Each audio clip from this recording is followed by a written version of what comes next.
કે આદિત્ય બિરલા ફેશનમાંથી આદિત્ય બિરલા લાઇફસ્ટાઇલનો ડીમર્જ કરવામાં આવીને ત્યારબાદ આ બંને કંપનીઓ પર મોર્ગન સ્ટેનલીએ આજે રિપોર્ટ આપ્યો છે. એ બી ફેશન રિટેલ પર તેમણે રેટિંગ અપગ્રેડ કર્યું છે અને હાલમાં ડીમર્જ થયેલી આદિત્ય બિરલા લાઇફસ્ટાઇલ પર કવરેજ શરૂ કર્યું છે. હવે બંને રિપોર્ટની વિગત સાથે જોડાયા છે સહયોગી શ્રદ્ધા પરસાણિયા. જી શ્રદ્ધા, જણાવો આ બંને રિપોર્ટની અંદર શું ખાસ વિગતે વાત કરવામાં આવી છે? જી, ABFRLની વાત કરીએ, Aditya Birla fashion and retail limited પર મોર્ગન સ્ટેનલીનો રિપોર્ટ આવ્યો છે. તેઓએ રેટિંગને અપગ્રેડ કરીને ઓવરવેટની કરી છે અને લક્ષ્ય આપ્યા છે 113 પર શેરના.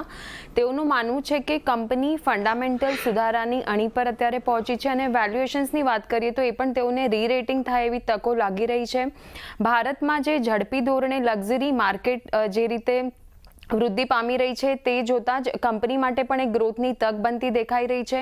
ડિઝાઇનર આધારિત એથનિક અને લક્ઝરી બિઝનેસથી બૂસ્ટ મળી શકે છે કંપનીને અને FY 27-28માં આવક 14% અને એબિટા 27% CAGRની તેઓને આશા લાગી રહી છે. અત્યારે રિસ્ક રિવોર્ડ રેશિયો પણ ઘણો આકર્ષક લાગી રહ્યો છે.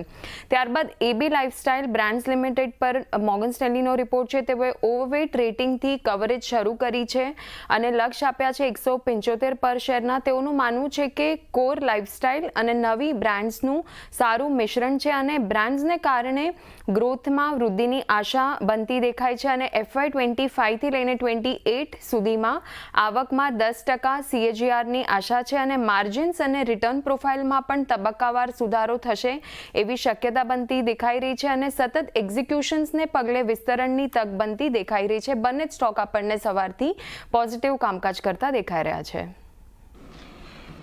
એટલે જો આ બંનેમાં એક સારી તેજી આપણને આવતી જોવા મળી રહી છે એટલે એના પર એક ફોકસ ખાસ કરીને રાખતા રહેજો. AB લાઇફસ્ટાઇલ અને AB ફેશન રિટેલ પર એટલે એના પર એક ખાસ ધ્યાન અહીંયાથી આપણે રાખવાનું છે. પરંતુ આગળ વધીએ